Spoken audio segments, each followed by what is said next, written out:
What's going on, y'all?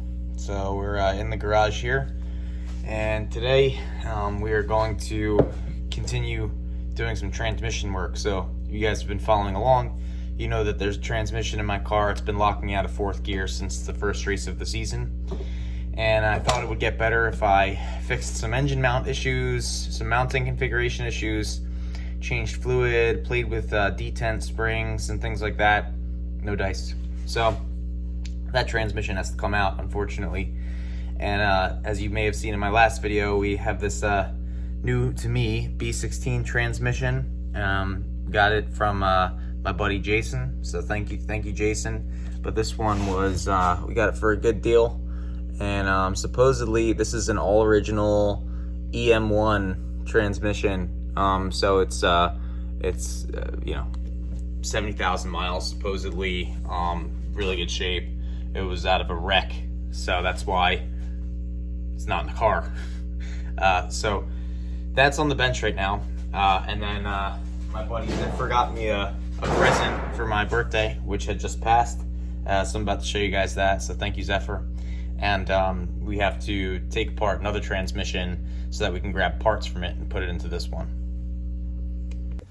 Okay, so what do I have here? You'll see up here I have a whiteboard, and whenever I get a transmission that I'm taking apart, I count the teeth on the gears, and I write them down, and I count the final drive as well. So this will be, we'll write down the teeth on the countershaft and then the teeth on the ring gear here, and then the rest of the teeth for the main and countershaft gears will go down here.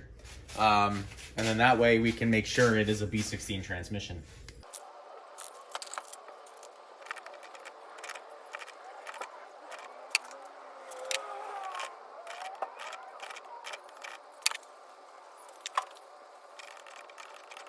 Alright, so oddly enough, this does not appear to be a 99 SI trans. It does appear to be a dual overhead cam VTEC Del Sol transmission. So that still works, not ideal. It's got a 4.4 final drive. It's going to have an 848 fifth gear. And then I think there's a slight difference in one of these other gears. Second gear is definitely a B16 gear, but this is a B16 trans, so at least third and fourth gear are good. Those are the gears that I was concerned about, because those are the ones that get chewed up most.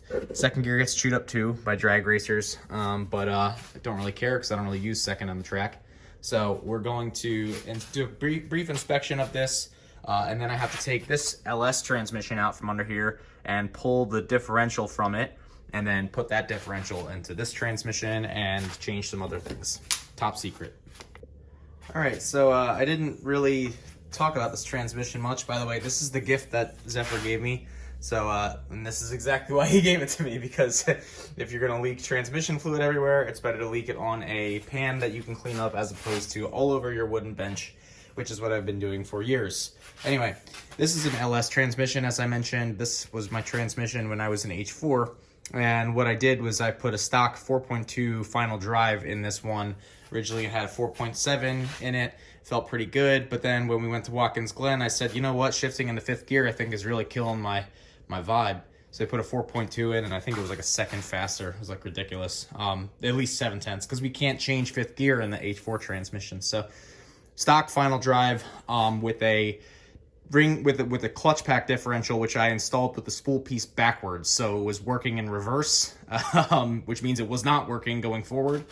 So we had no lockup on acceleration and full lockup on decel, and it was still faster. So we're gonna take this apart. I'm gonna take that differential out. We're gonna inspect it. Then I'm gonna put I have an OEM differential over here in this box, right there.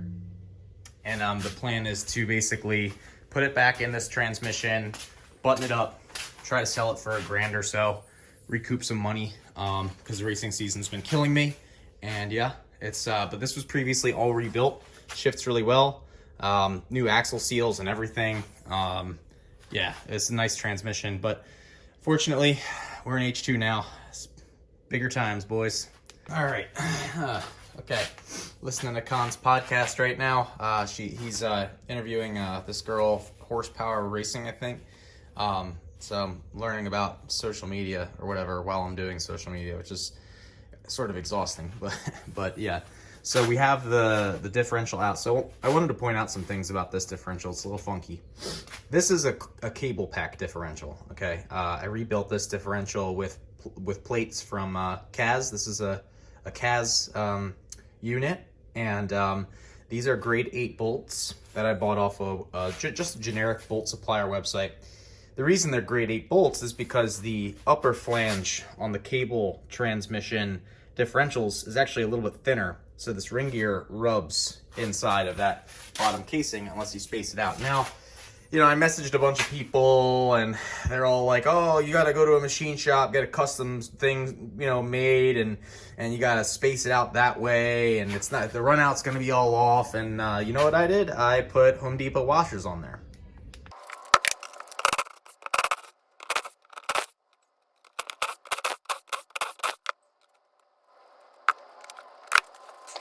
So I really wasn't joking. These are Home Depot washers. They might even have the fast code on there still.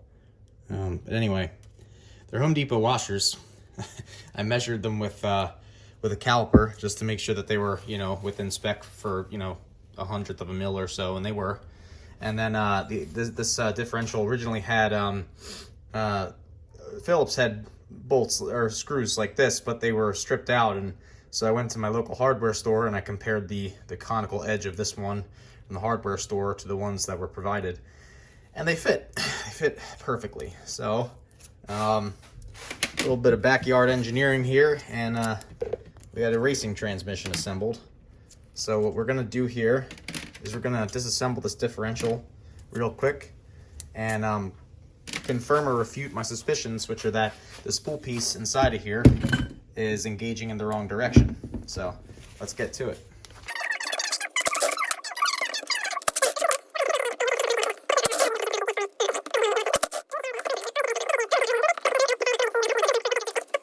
All right, so we have it apart. You basically space these, you change the orientation of these little plates to figure out what kind of static lockup level you want. And then what happens is when this spins, but when it gets spun by the ring gear, and I have the direction of rotation marked on it, so it'll sit with this big part on the bottom, at the bottom of that transmission case, right? So when the wheels are turning, they're turning this way. So the gear is being driven this way. When the gear is being driven this way, the axles are stationary at the moment before they're moved, right?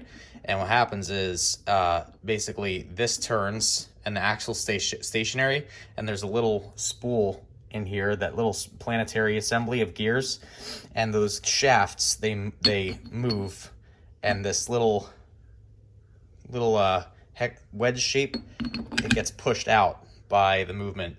So if this is moving forward and this is staying stable, that means that this is getting pushed like that. So it is in the correct orientation. So that's good. That means that we can leave it alone.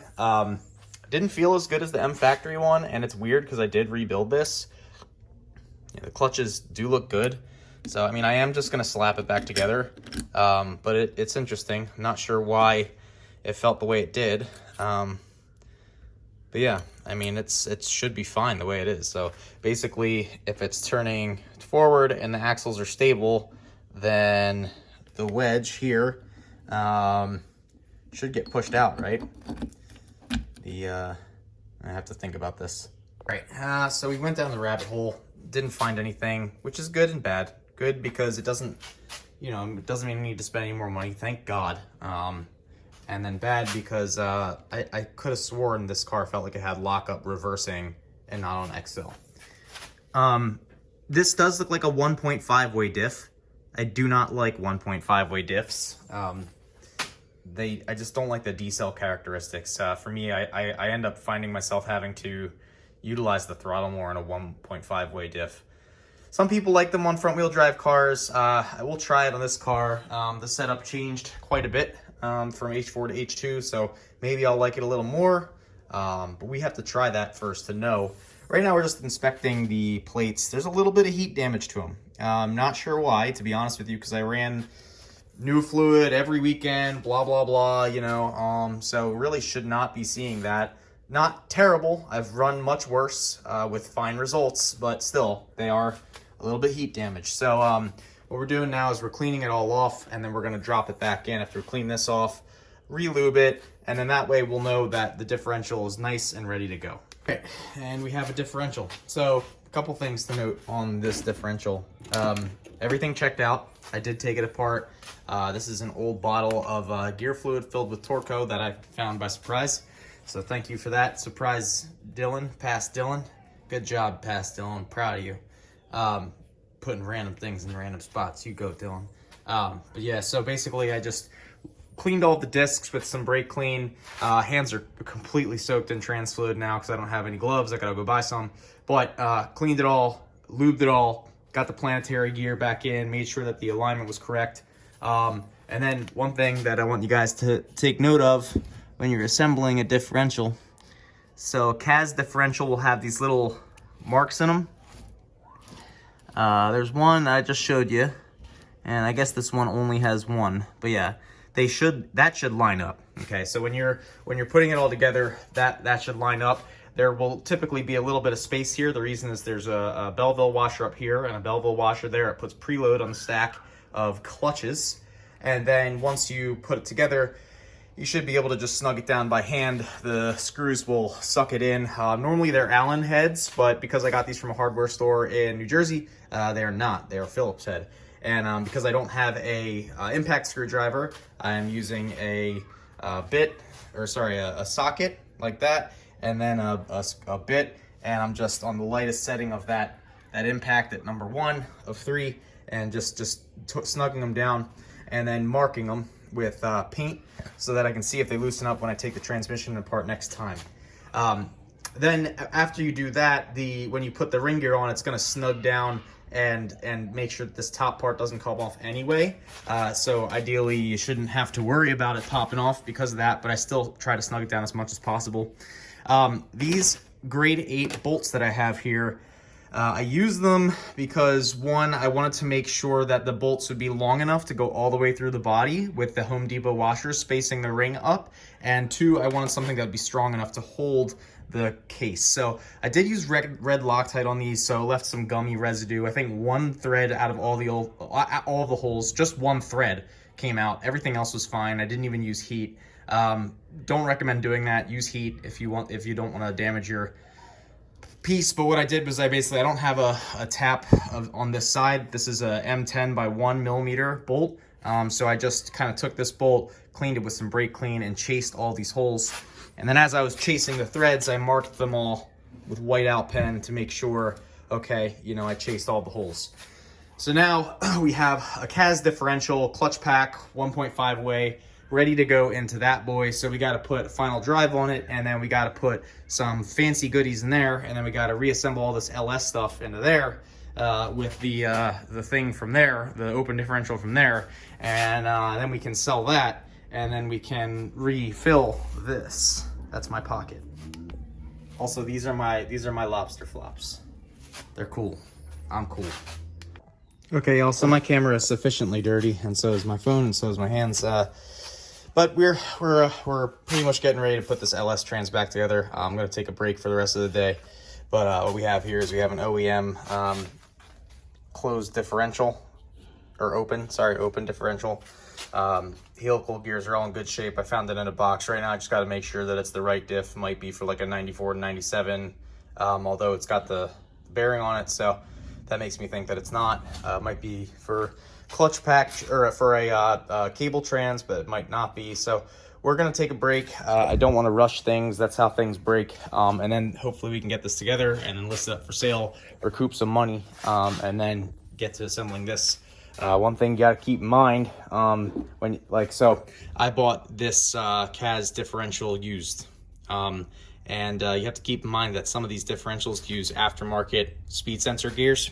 If you don't use the right speed sensor gear, you'll end up chewing your body, and it's a nightmare. And then sourcing the gears from Japan sometimes makes buying a used differential not even worth it. So unless you find a differential with the gear in good shape, just buy new, easier. But it is good to know how to set up a differential. It's good to know how to take it apart. I taught myself how to do it. I do have a blog post on it. I can link it in the video, in the bio below, or sorry, the comments below. But yeah, we're going to take a break for now. I'm going to go inside. I'm really sweaty. And I'm going to take a shower and relax for a little bit. So thanks for watching, guys.